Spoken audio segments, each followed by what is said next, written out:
Hello, everybody. Welcome to another edition of BadgerBlitz TV. I'm Jake Kocorowski, senior writer at BadgerBlitz.com, your rivals home for all things Wisconsin athletics. And, of course, Wisconsin, Northwestern, another Big Ten West matchup coming up for Wisconsin. It's their penultimate home contest, so 2 more home games for Wisconsin this season, and currently sitting 6-3 overall, 4-2 in the Big Ten. But this is always a tough matchup for Wisconsin. And kind of getting into this big details, we have Jon McNamara coming up, our senior, or not just senior, he is our editor, our recruiting analyst. But just some quick basics for Wisconsin Northwestern. 11 a.m. kickoff, of course, at Camp Randall Stadium in Madison, Wisconsin. Capacity 80,321. How to watch, you can watch on ESPN2 on TV, or if you stream with ESPN, you can also listen on the Badger Sports Network. Odds right now, Wisconsin, according to the Action Network, a 24.5-point favorite. And then all-time series, Wisconsin leads 60-37-5. Played in Madison, Badgers lead 28-15-2. And of course, Paul Chryst, looking at that note for him, 3-3 right now during his tenure as head coach of Wisconsin.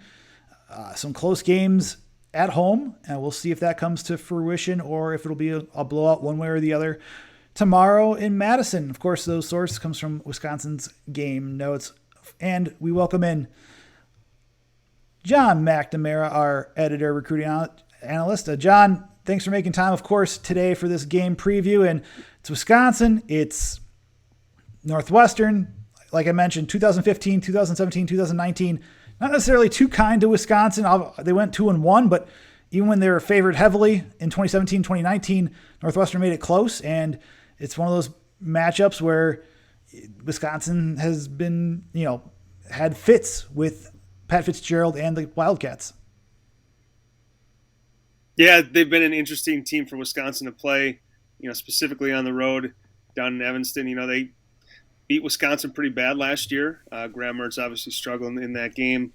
But yeah, to be such heavy favorites, I guess, for a team that you've traditionally haven't played the best against is a little odd. But, these are two programs kind of headed in different directions right now. And, with Northwestern, I guess, for much of Pat Fitzgerald's career, it seems to be kind of boom or bust. Either they're, competing to play in the Big Ten title game, or they're in the cellar, and this is one of the years where they're near the bottom. So, obviously Wisconsin's heavily favored, but against a team like this, it's just, I don't know. It still, I think, keeps Wisconsin fans on the edge of their seat there until they get a comfortable lead at Camp Randall, if that does come to happen. So, another game where, if Wisconsin wants to get to where it needs to be, where it wants to be, it has to take care of business against Northwestern on Saturday.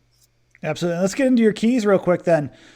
First off, looking at Wisconsin, and what is your first key to this contest for on the offensive side of the ball? Yeah, not to look too far ahead, but I think that you want to leave this game healthy. Obviously, you want to leave every game healthy, but I think they can't afford an injury to that running back position. So that was what I put down there. You lost Ches Malus season. Braylon Allen likely isn't 100%. Obviously, that hasn't been talked about or nothing's been specified. He's good to go, but he looked a little hobbled against Rutgers. So, you need to have healthy bodies going into, Nebraska and Minnesota and then beyond that as well. So I think my key to the game is to get through this game, get through this contest with a healthy backfield, because that's going to be important for this stretch run here in November for Wisconsin. Yeah, and my end for offense, similar along those lines, but for me too, it's also going to be getting the running game going early so that can happen. With Allen, Malusi obviously is out for the season. Paul Chryst announced that on Thursday after suffering that left leg injury at Rutgers. And really, with Wisconsin, Northwestern comes in allowing 224.6 yards per game on the ground, 5.4 yards per carry. For this season, they've given up 294 yards or more in 4 contests. That was against Michigan, Minnesota, Michigan State, Nebraska, all teams that can run the ball. But Wisconsin comes in 13th in the nation at averaging almost 223 yards per contest. So if they can get things going, Braylon Allen obviously might be, I think maybe a question of the game is going to be just how many carries is he going to get. He hasn't had more than 20 this season through 8 games. How many will he get? And then also who steps up? I know you'll have your Badger to watch, and that's a little bit of a foreshadowing there, but I think they get things going early in the run game, wear down Northwestern, whether it's Allen or Davis or Brady Shipper, Jackson Aker, we'll see there, but I think Wisconsin, they establish that ground game early. They could wear down and go from there. They will need a passing game in my eyes, and that got on track last week against Rutgers. But I think that's going to be big in my eyes with that. And like I said, there's Braylon Allen, and then we'll see if we can see any Jackson Aker on Saturday as well. He had 24 yards on 3 carries along with that 18-yard touchdown there. So against the Scarlet Knights. But John, going to your next point, let's go look at your next defensive key. Who are you looking at, or what are you looking at for the Badgers to become victorious and, start, a 6-game winning streak head into Nebraska week? Yeah, on that defensive side of the ball, I don't really know what you have to say other than continue doing what you've been doing. It's been a dominant defense. I know we had a story on Rivals.com that came out, and they said Wisconsin, maybe that's the second best defense in the country, only behind Georgia, which is a dominant unit. Obviously, they're great statistically, and they're great, just getting a chance to watch them week in and week out pretty closely. So I just think that you have to play like you've been playing throughout this stretch, and, you're going to be just fine there. So it's tough to really nitpick that group because they've been so strong. I think, they've given up stuff in the back end, but really not recently. They're just a really strong unit, so there's just not a whole lot to say there other than continue doing what they've been doing, and like I said, I think they should be just fine. Right, and I think within that too, I mean, now that they added the takeaways and they're +9 in the turnover margin in the past 3 weeks, that just adds on. That's what really was missing from this group, was creating those turnovers, and now there are plenty. In my eyes, make Northwestern beat you through the air. Really.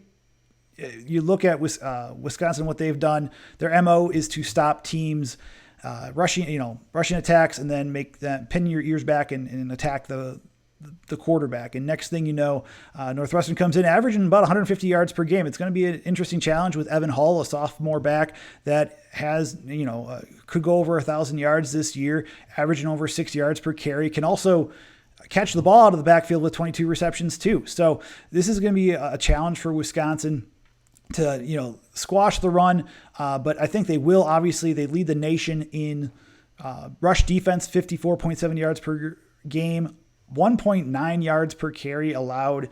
I do that. Northwestern, their quarterbacks, they've been trying to find a quarterback within the 3 that they have.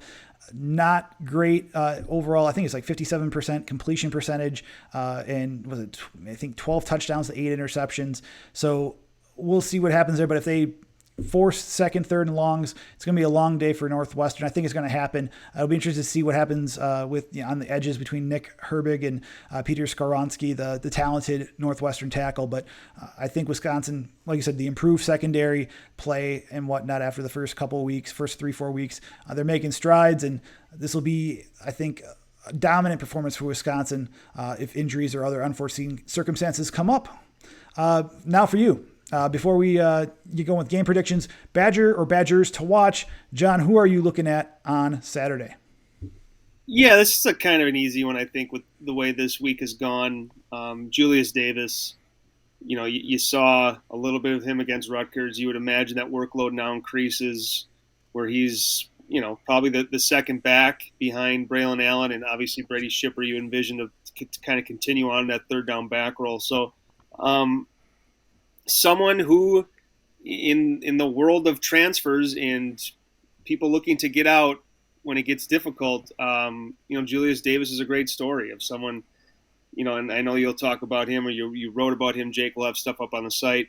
An in-state kid who was injured when he came in and, basically said, like, I needed to do more. Am I doing everything I can do to get on the field? So and that's going to be rewarded, and you would expect to see him a pretty healthy dose of him on Saturday, and probably beyond that, right? As long as he stays healthy, because they're pretty limited at that running back spot right now. So I think people gloss over the fact that he made an early commitment to Wisconsin, but he was pursued by Notre Dame and USC and a handful of other schools after his commitment. So the talent is there. And it's going to be exciting to see if he can put it all together. Like I said, you saw kind of glimpses against Northwestern. But this is a guy who Wisconsin envisioned to be a very good running back. And now he's stepping into that spotlight where he's going to get a chance to contribute. And you'd expect to see a lot of him this month, him and Braylon Allen, Brady Shipper as well, like I said, on third down. So I'm excited to see him as someone, you get a chance to cover in high school, kind of pays his dues, does, corrects things that need to be corrected, and now he's going to get an opportunity. Right, yeah, he's a 5'10", 200-pound back. When you see him in person, he looks the part. The physicality, you could tell, is there based off of his just his build and whatnot. And Brady Shipper, you talked about him being in his eyes a talented back there. So I think, or a physical back on that end. So I think that's going to be big for Wisconsin. If they can get him involved in the game. I'll go on the other side of the ball, and my Badger to watch is outside linebacker Nick Herbig, and that's just due to the fact that with Nick, he leads the team in sacks with 7, tackles for loss is tied for second with Jack Sanborn. He's made a huge presence in the backfields. I think he has a chance to make some big plays against Northwestern. I know I talked about Peter Skoronski, the second team All Big Ten tackle, the Outland Award watch list candidate. I do think, in my eyes, I feel that Herbig will have a chance to, on either side of the line, make an impact against Northwestern, especially if they stuff the run. And that could create some major havoc plays, and also, for that matter, maybe potentially get some takeaways from what we've seen from Nick and how he tries to go after the ball. So now we go to game predictions. John, who do you have, and by how much? Yeah, I'm going Wisconsin here. I haven't been great this year. Been up and down.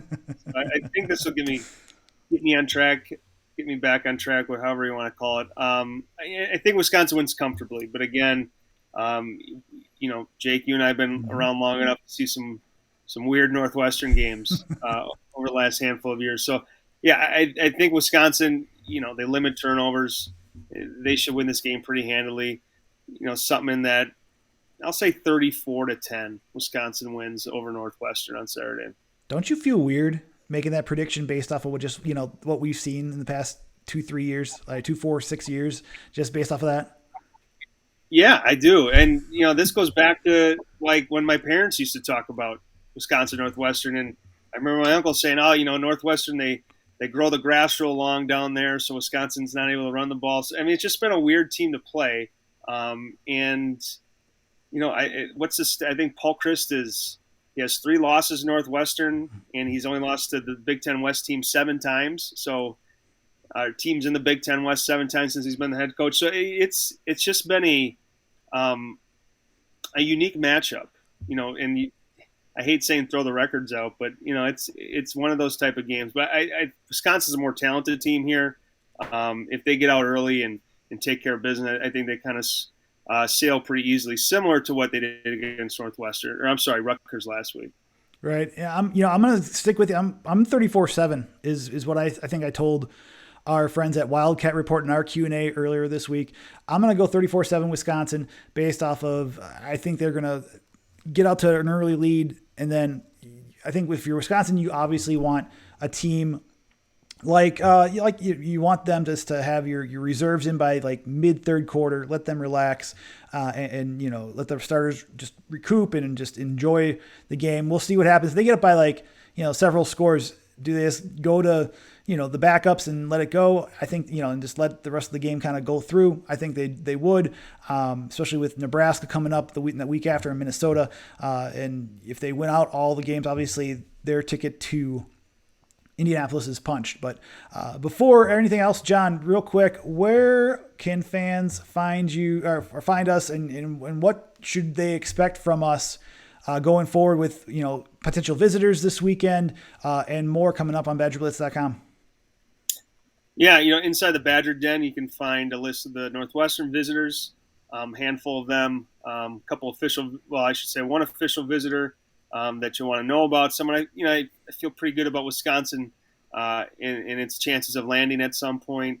We have football going on, basketball going on. We got a basketball game tonight with Green Bay. Ben Ward will be at the Kohl Center. So A lot of stuff going on as we get this down to the final stretch here before signing day, final stretch of the regular season for football, and obviously basketball is heating up as well right now. So plenty going on the site. There's articles popping up every couple hours. So feel good about the content and our message board community as well. It's a good group, a knowledgeable group. I think that people will like what they see if they give us a chance to earn their business. Absolutely. And we'll have more coming up. Like I said, mentioned Ben, tomorrow we'll have coverage of the game. Ben and I will be at not the Bradley Center, at Camp Randall Stadium coming up tomorrow. And for the game, Wisconsin and Northwestern, and then so much more coming up. Check out our YouTube channel as you're on right now. Make sure you like that, hit that subscribe button. Why? It helps us grow this product. We're at 600 subscribers. We hit that today. Thank you so much for being interested in our product. And then obviously follow us on Twitter. For John, it's at McNamara Rivals. For me, it's at Jake Koco, Koco, and BadgerBlitz at Badger_Blitz. And then from there, make sure you like us on Facebook. Search Wisconsin Badgers on BadgerBlitz.com. And we have a podcast too. Make sure you search on Spotify, Apple, Google, BadgerBlitz.com podcast there. For Jon McNamara, I am Jake Kocorowski. Y'all have a good start to the weekend. Stay warm up here, especially if you're here in the Midwest where I saw snow. I'm not very pleased by that in mid-November, but it is what it is. It's winter in Wisconsin. Y'all be well. Take care. We'll talk to you later this weekend here on BadgerBlitz TV and BadgerBlitz.com.